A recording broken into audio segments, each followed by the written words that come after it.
Hey there, BookTube. Noah. Everyone who reads it must converse is the channel. Today I'm going to add on to the Buddhism from a Western Perspective playlist. I'll have it linked in the description box if you're not familiar. But what I'm going to do is explore a concept that is very essential for growth and development of individuals.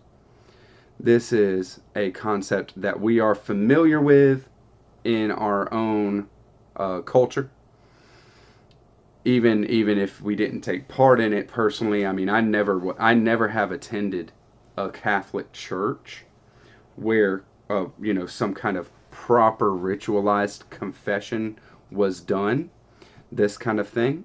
But it remains part of the Western spiritual tradition and life, and it is actually essential for all human evolution on a higher level.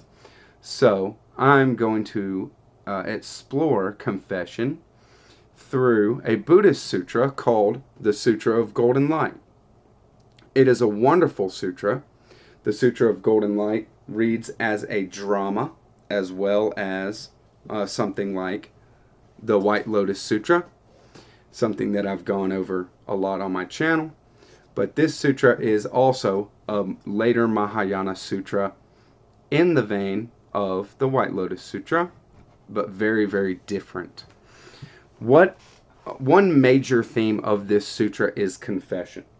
So I wanted to use this as the material to explore that from my own Western perspective and kind of dig in, because of course if anybody's familiar with the series that's gone on or familiar with Buddhism as a whole, the cosmology, the kind of philosophy of Buddhism is very, very different from what we might come in contact with here in the West, right?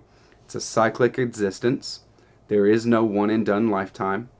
And it serves best to frame your spiritual life and your inner life, your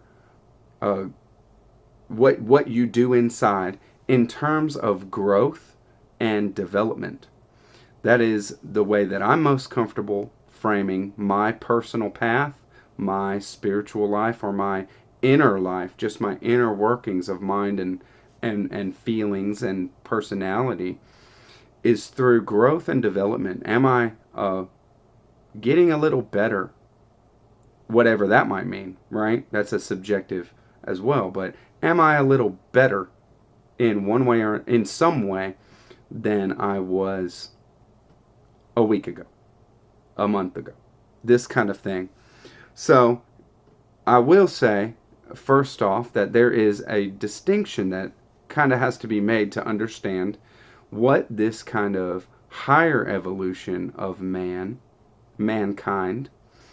is pointing at, because there is a tendency to reduce any kind of states of consciousness into in the West, especially here, into psychology.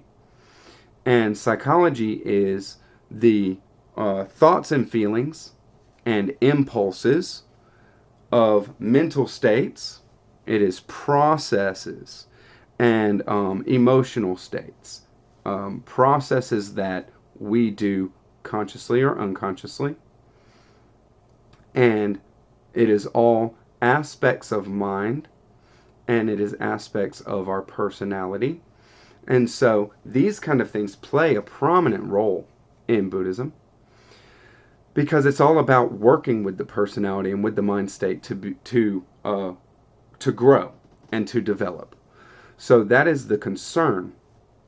But when we talk about spiritual growth and development, what I mean especially, is higher states than what is ordinarily felt and experienced by individuals. A spiritual state is going to be something like practicing virtue in the face of an adversity, whether that be an experience where somebody is, treating you unkindly, unskillfully, and there might be a tendency in your personality or in your mind to fight that, to go up against it, right? But a spiritual response to that would be bringing in any virtue. As in Buddhism, there is 6 perfections, and these are virtues that are inexhaustible, which would be kindness, generosity, patience, effort, concentration, and wisdom. And you can pretty much pick any one of those virtues and go into that as a response to say somebody's yelling at you, right?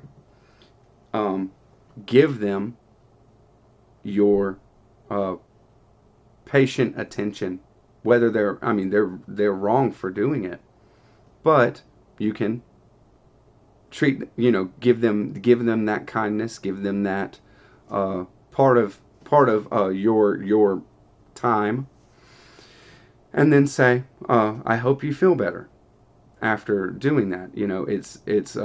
I'm sorry that you feel that way, because that is coming from you, not from me. But I hope that you at least are able to release that in some kind of way. Something like that, right? And that is this kind of mind state that is pointing to a higher mind state than what is ordinarily felt day by people. And there are a lot of higher mind states in the evolution of the human being, personality, and mind.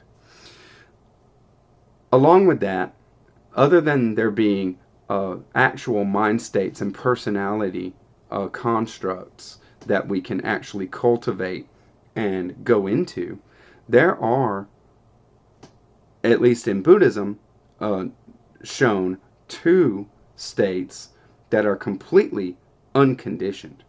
They are, for lack of a better word, transcendental states. These are the states of nirvana, which is a state of non-function, non-activity, where you don't give anything, and you don't give and you don't take. You don't, in your mind and in your personality, you are unmoved, you are unaffected, and there you are in a state of peace. You are in a state of peace and ultimately happiness. What is coming from within you is happiness. And there is an actual state of that.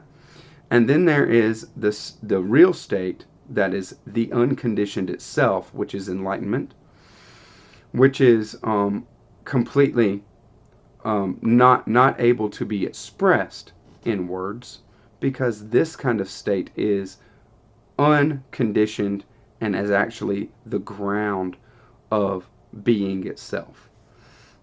Pure being. So those kind of distinctions have to be understood, that we are going through a process of growing, and we want to grow, and we want to evolve. Well, in the Sutra of Golden Light, how that is expressed is through light itself. The golden light itself is this kind of enlightenment energy that is diffusing everywhere, through everything, and it is actually shown first off in a dream. The main personages of this sutra is Rudraketu. He is a bodhisattva, which is a practitioner. This whole idea cannot be undertaken by a lay person. By that I mean somebody who is not a practitioner of any kind of spiritual path. This is a practice. Confession is a practice that must be undertook by practitioners only. Ordinary people, just talking to some other ordinary person that is not a practitioner, there is no kind of confession that can really happen between those people and be fruitful and understood. It may make somebody feel better. You might feel better by getting something off your chest or something like that, right? But the act of confession as evolution of the individual happens between practitioners, and we're going to bore that out. So, in the sutra, it is chapter 2. In this translation that I have here, it is chapter 2 and 3. It breaks them up for some reason, but it is just fine. I mean, Rudra-Ketu falls asleep, and he has a dream. And in the dream, there is a Brahmin who is a priest who is beating a drum, the golden drum, a big golden drum. And from the drum and the drum beats issues light and issues sound. And it is golden light that is diffusing through everything, all the whole universe. And the sound that the drum makes are verses of confession. These kind of verses of confession have the power to transform individuals and transform the world. That is the ultimate goal of spiritual practice, is the evolution of the individual and the evolution of the world, higher evolution. So what does that mean? Well, think of any ideal. If you could be an ideal person and have an ideal world, a world in which doesn't come up against you to do good. For you to have a personality and a being within yourself that it is easy to do good and you want to do good, and there's not any hindrance for that within yourself. So many people are hindered from doing good deeds and doing good acts and saying nice things because they don't want to, appear weak. Something like that. They don't want to, come up against somebody making fun of them for being soft or something like that. It's this kind of thing is cultural, and any spiritual practitioner, a real spiritual practitioner, longs for the transformation of self and the transformation of culture at this point, because our culture is not conducive to this kind of growth. There is hindrances and blocks and obstacles to that on all sides, right? So in the Sutra of Golden Light, this light is seen by Rudra-Ketu, and the verses of confession are seen by Rudra-Ketu, transforming the entire universe and transforming beings. He sees beings being transformed. He sees beings evolving, and it is very, very affecting to him. He sees the virtues and the wisdom of these confessional verses transforming. And he has a desire. A desire arises within Rudra-Ketu to partner with this light, to partner with the energy of the verses and the energy of evolution of human beings. Enlightenment energy is what it's called, Bodhi. And bodhicitta is what is arising in him, the desire for enlightenment, and not for just himself, but for all beings and for the culture as a whole. So when that kind of desire arises within the individual and they become practitioners, what happens is obstacles come up. Obstacles come up outside and obstacles come up from within. We are not at all perfect beings, and we're not able to do it, you know? So these obstacles come up, and faults is a word that works, but it's kind of weak.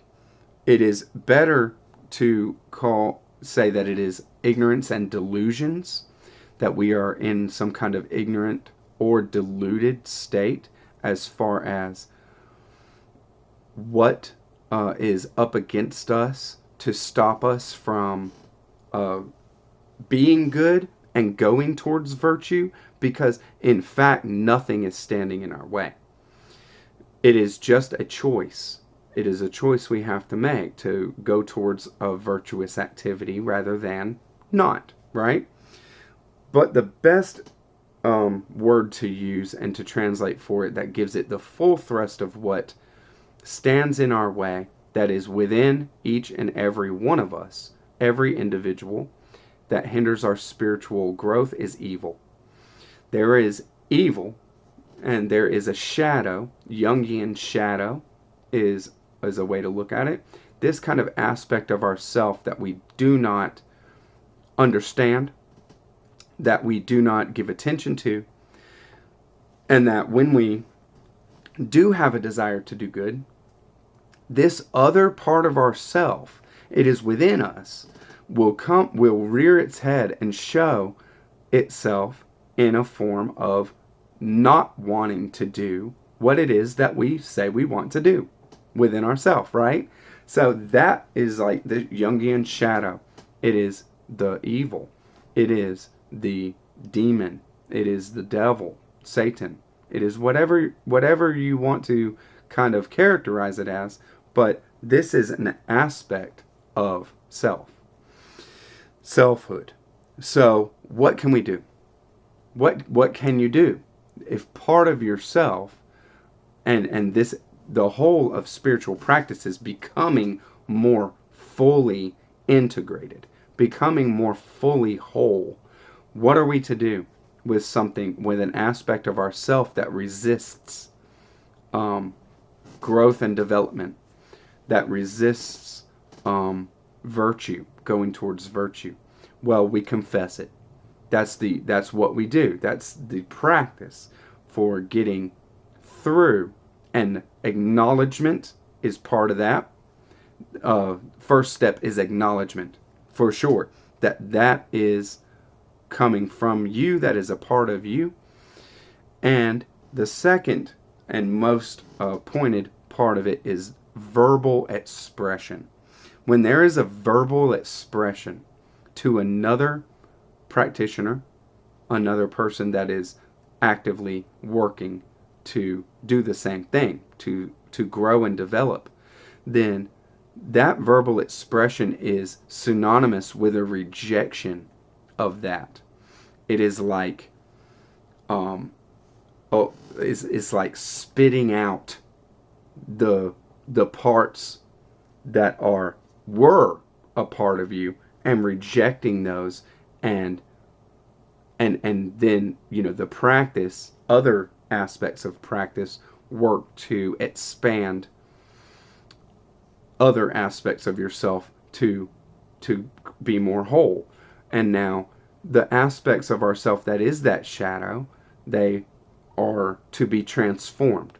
And so the golden light is that kind of thing, this kind of transforming and growing through this path work, and confession is the way to do it.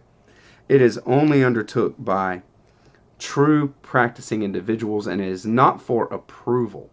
It is not for approval of individuals and approval of a group. So I want to make that very clear, that true confession, it is not done for approval, and there is no disapproval. People are people, and by virtue of being a human being, you are validated in your path, because we are all human beings and we're prone to make mistakes, and we are just learning. And this kind of growth and development is what life is all about. To confess something, truly confess something, is to give it up, completely give it up. And that is hard to do. It's a hard pill to swallow. Now I want to talk about why. Why is it so hard to confess things? One of the main reasons why it is hard to confess is guilt. There is a huge problem with shame and guilt in Western culture. It is unhealthy. And I will say a few things out about it right now, but what I mean to talk about is not regret. Not regret of something that you have done. You have to acknowledge and know that you have done something that ultimately is working against your best interests, what your higher mind or personality knows and wants for yourself, but there was a moment of weakness or whatever it is, however you characterize that in your personality, and there is a time where you did the wrong thing, where you did something that was unskillful, and regretting that, having this kind of remorse and regret, there is nothing wrong with that. That's what leads to confession. And we give it up. And we give it up. But you have to be willing to give it up. That's the main thing. What I mean when I'm talking about guilt here, though, is irrational or neurotic guilt. There is a lot of irrational and neurotic guilt in Western culture. And this kind of thing is a hindrance to confession, to true confession. What characterizes irrational guilt? Well, first is kind of like looking at another person's perspective of what you think they want from you. Whether they've said it or not. If they've said it, then it's kind of clear. But if they haven't said it, the personality and the mind might be thinking all these kinds of things about this person wants me to do this, but I don't want to do this, or doesn't want me to do that, but I actually want to do that. And you're doing something or not doing something for somebody else.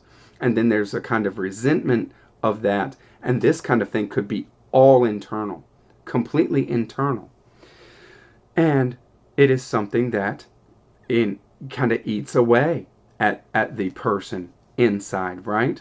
So there's looking at something from what you perceive another's perspective to be and trying to, make them happy. And that kind of thing is never going to work. They are fully individuals the way that you are, and everybody needs to grow. That's another reason why this confession can only be undertook by practicing individuals. 2 is a fear. There's a fear aspect to guilt. There is a fear of being found out, and there is a fear of punishment. This works itself out in so many different ways and makes the situation and this kind of thing very complex for individuals, right? A fear of being found out or a fear of punishment for doing the wrong thing. That is a hindrance to confession, and I'm sure it's pretty self-explanatory. 3 is emotional attachments. What if the person who wants you to not do something, well, you love them, and they love you, and if you do what it is that they don't want you to do, well, you run the risk of losing their love, or they withdraw their love from you.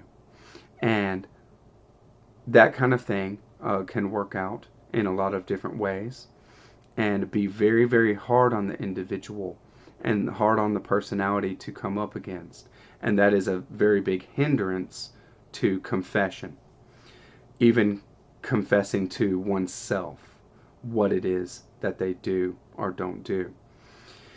So these kind of things need to be seen for what they are and worked through in the lower aspects first, in something that is like a psychological aspect, right? You can't skip steps in the growth of your mind and your personality. You have to start where you are, and you have to go through the kind of places where you're at before you can get past it. You can't just let it go. You have to accept it, acknowledge it, embody it, reject it, and really mean it, form new habits, all this kind of stuff, psychologically speaking, and then go through that growth, then you will be spiritualizing your life as you're doing that, and enter into more virtuous activity. So confession is something that is just essential in this way. To spiritual practitioners, confession is inspiring. It takes courage. Confession is something that inspires others because they see the growth. They are solidified in their path because they see somebody reject something that is part of themselves that they once kind of did, either consciously or unconsciously, and they are growing through that and growing past that. These kind of things is inspiration itself is a hallmark of spiritual practice. If something is inspirational to you, asking yourself why and digging into that why is a very, very fruitful thing, because inspiration, especially personal interior inspiration on the level of being, that is a way that we grow and understand where our next steps are. So I hope you enjoyed this BookTube. Confession is an essential part of the spiritual life. And I hope you leave a comment. Let me know what you thought. And I'll catch you on the next one. Bye-bye.